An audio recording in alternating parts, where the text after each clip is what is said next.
Welcome to my social media family and friends, to my video diary. Today I wanted to talk about the word conspiracy. Now, it was never my intention to live in a small, tiny space. I had mapped out this complete plan on how I was going to become, independently, uh, economically fit. And sometimes when you're born into negative energy, um, it's hard to push that negativity out of your life. Let's talk about conspiracies. I've learned something about the word conspiracy.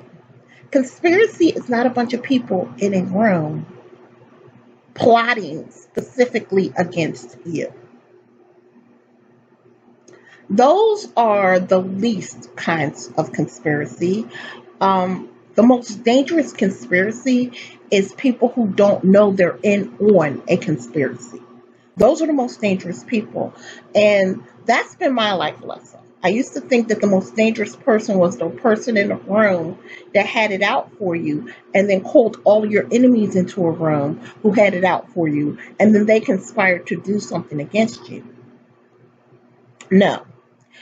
Human beings have a way of conspiring, and sometimes they're not even conscious about it. Um, I'll give you an example. I've worked in offices all of my life. I've been a white collar worker all of my life.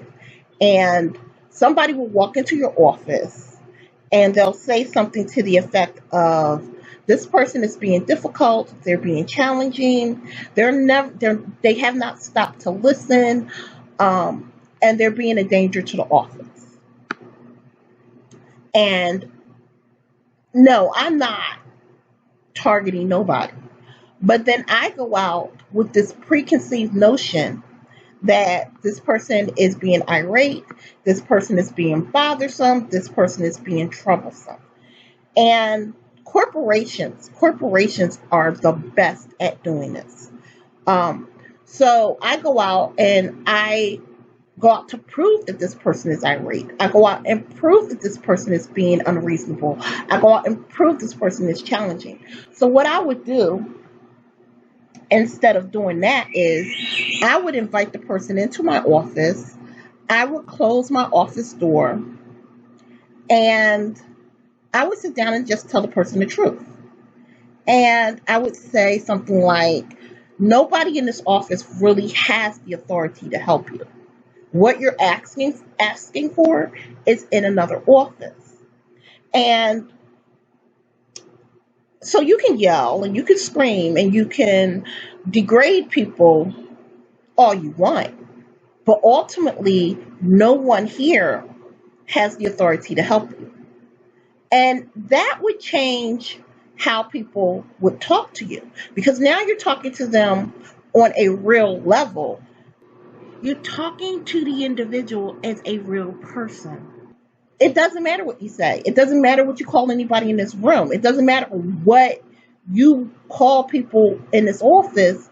Nobody has the authority or authorization to give you what you're asking for. And then I would hand them a 1-800 number. And I would say, nobody at this number has the authority to give you what you're asking for either. Corporations, right? All you're going to do is get put into the computer as an irate, upset person. I know this. Most of us understand this. We understand that when we get a certain dialect or we get a certain feedback or we get a certain tone from a customer service representative, that customer service representative is not going to help us. Now, listen carefully. We have a lot of customer service people on YouTube and on the internet who play out these scenarios where they're talking to people and they're like drinking liquor because the person is yelling. But how many people did that person talk to before they get to you? And how many? How many people gave them the runaround? How many people messed with their mind? In college, we learn that in a good college will teach you that corporations now hire people to manipulate you.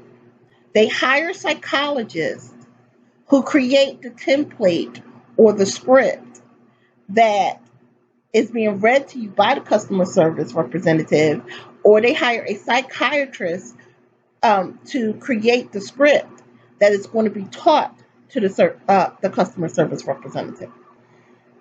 And that script is designed to basically brainwash you into doing what the corporation wants you to do.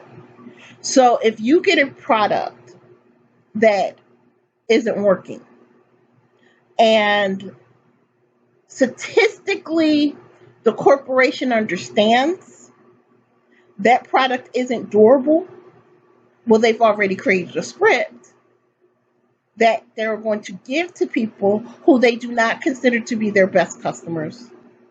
And their best customers who accidentally purchased the product is going to get a refund or their money back. And these are things in America that we don't discuss, right? We don't discuss these things. We don't discuss the the corporate war on American citizens.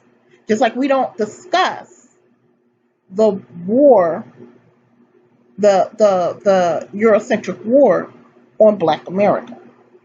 And because I'm a customer service representative, I understand when I ran into the Eurocentric war on Black America, and I ran into that war when I lost all my money. I was no longer green. So somehow, without money, in the minds of some people, I'm no longer the same person I was when I had money. All of a sudden, I'm no longer generous. I'm irate, angry, and a liar and a thief.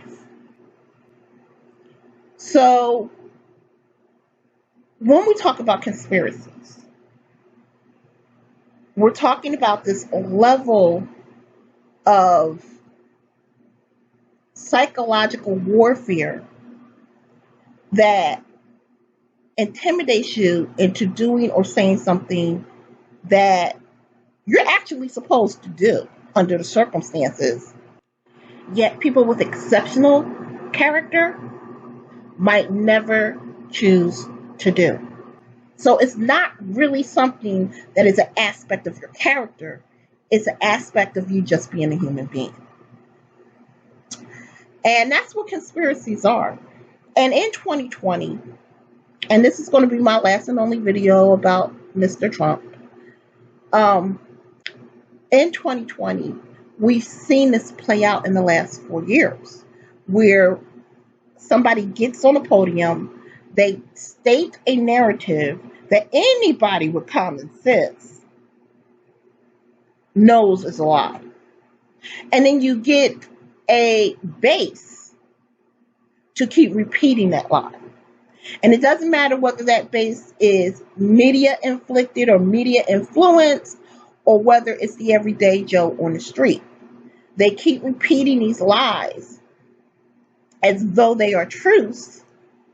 And that's basically what a conspiracy is. Do you think any of those people know each other? No, they don't.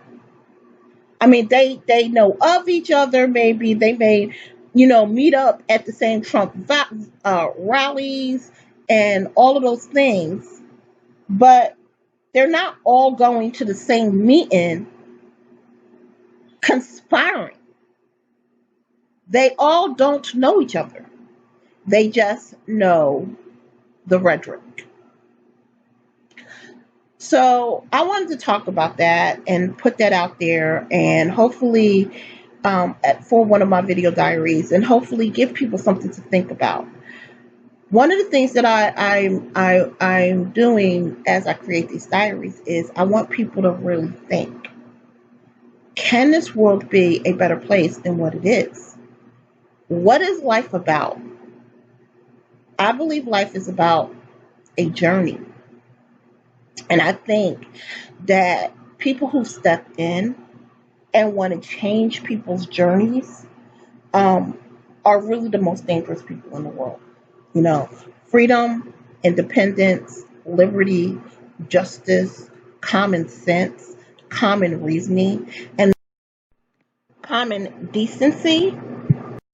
Thomas Paine common sense and Thomas Paine common reasoning is, how would you feel? Even biblically, the Bible stipulates this too. Um, all Bibles stipulate this too, I think. I haven't read all Bibles, I'm assuming, but how would you feel about this being said about you? There's a difference between things being said about you that can be said about any human being on the face of the planet, and then somebody saying something about you because it really is in your character. So think about that. Hugs and kisses and well wishes. Wow. Hugs and kisses and well wishes. Adieu.